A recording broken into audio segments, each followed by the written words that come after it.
Hi there, my name is Madarki Tejeda, and access to prenatal care to teen mothers in rural areas is one of my main concerns. Rebecca is a 17-year-old teen mother who lives in a small town in New Mexico, which has limited access to prenatal care for many of their citizens around them.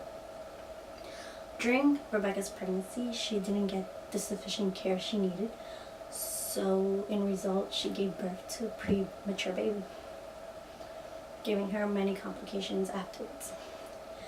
My goal is to increase health services in rural areas to provide prenatal care for teen mothers.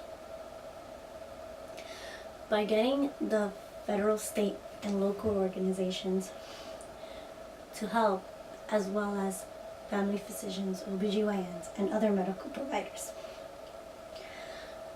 In 2012, 300,000 teen births occurred. 1 in 5 of teen births were in rural areas. Pregnant teens in rural areas are at higher risk of not receiving the proper prenatal care. Reasons are because they live in poverty, they have unplanned pregnancies, and most importantly, they might not be insured. Teens in rural areas have limited access.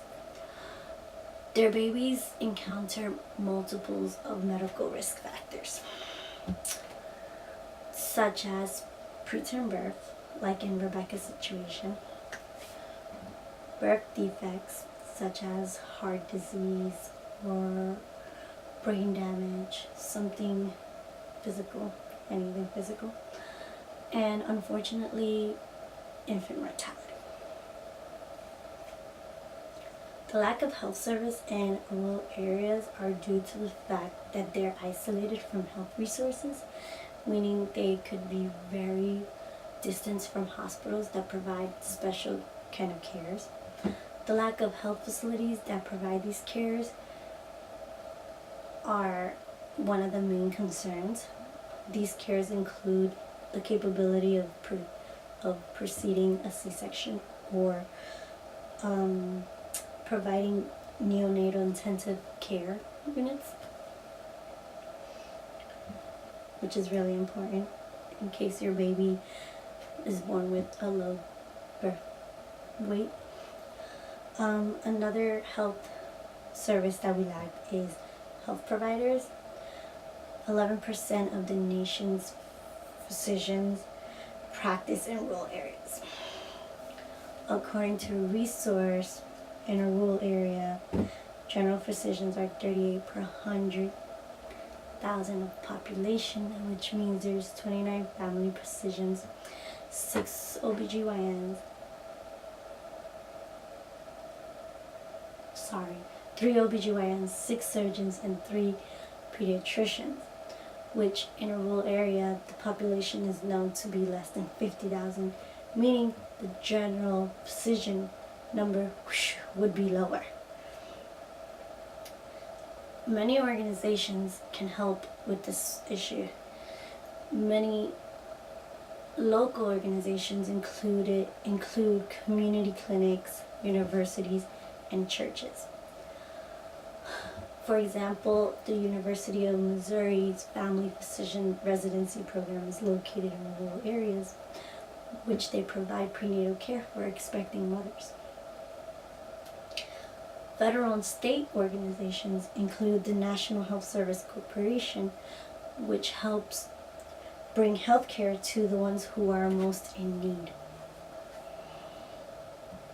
Other organizations such as the CDC and Healthy People help as well. One organization called CHC, which is Community Health Clinics, federally funded, go all over the U.S. to rural areas and provide prenatal care as one of their methods. One of the main preventions for most of these organizations are education and I feel like if we educate teen mothers about prenatal care, they would seek it and would know more about it. Most young women think prenatal care is just taking prenatal vitamins and that's it. But prenatal care includes sonograms, blood work, regular office clinical visits or medical visits. And not only does the prenatal care help the infant, but also in the end helps the mother's health as well. In conclusion, providing access to prenatal care to teen mothers in rural areas will help decrease the rate of maternal and child health disparities throughout the U.S. And with the help of medical providers and organizations, I feel that there is hope for better pregnancy outcomes in teen mothers in rural areas. Thank you.